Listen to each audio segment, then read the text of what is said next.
Assalamualaikum warahmatullahi wabarakatuh. Salam sejahtera, apa kabar anak-anak sekalian? Senang berjumpa dengan kalian dalam pembelajaran ilmu pengetahuan sosial kelas 9 di semester ganjil. Anak-anak sekalian yang berbahagia, saya harap kalian sehat-sehat selalu dalam kondisi yang prima dan jangan lupa selalu menjaga protokol kesehatan di masa pandemi ini. Kalian semua kemarin sudah melaksanakan nilai tengah semester dan saya harapkan kalian mendapatkan nilai yang baik untuk menunjang kelulusan kalian. Nah, untuk pertemuan kali ini kita akan membahas mengenai perubahan sosial budaya dan globalisasi di bab kedua semester ganjil ini. Yang pertama kita akan membahas mengenai perubahan sosial budaya ya.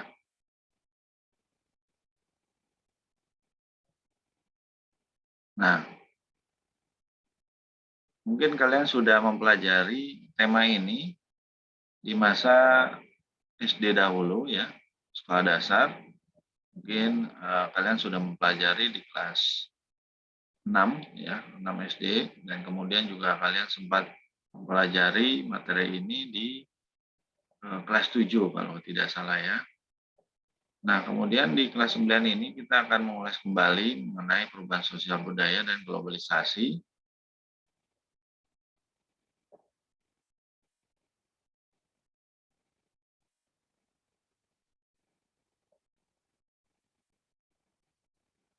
Nah, ini ya. Bentar.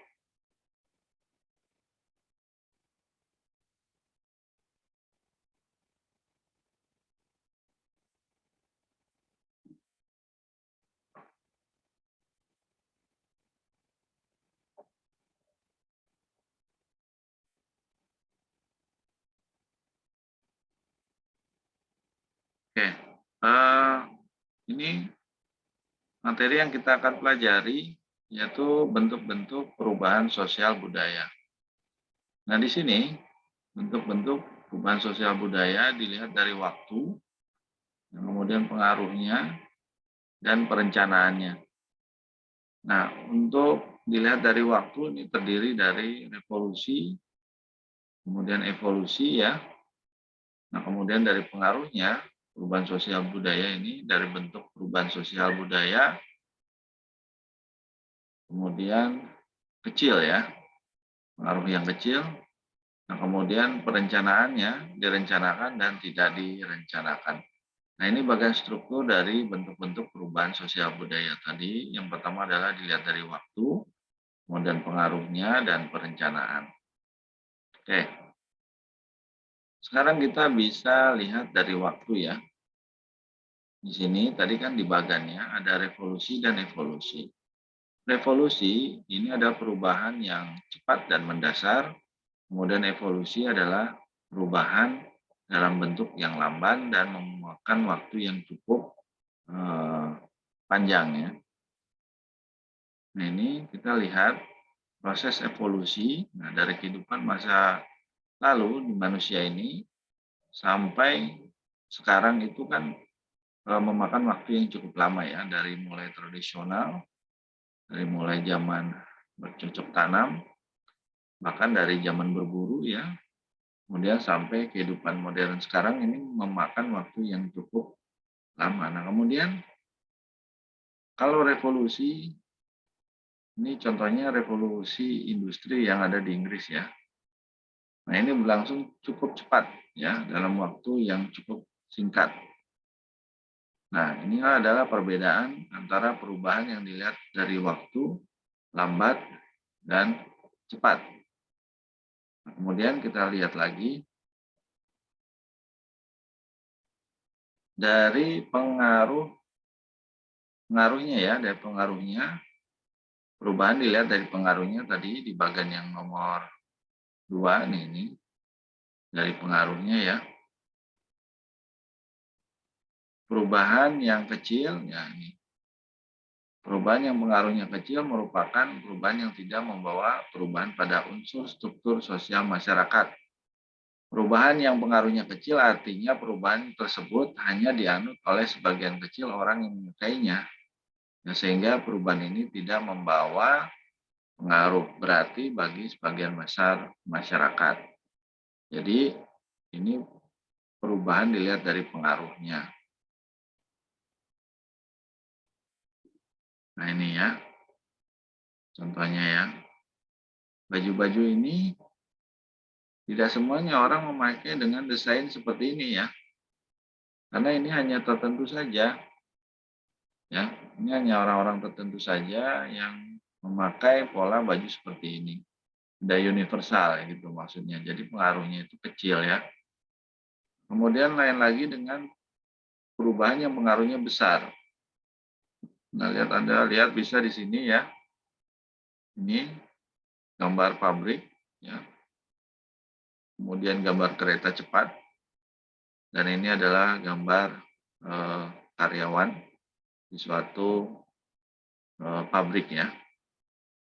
Nah, dari gambar-gambar ini kalian bisa melihat bahwa satu contoh saja kereta cepat ini ya, pengaruhnya besar sekali bagi masyarakat. Karena apa?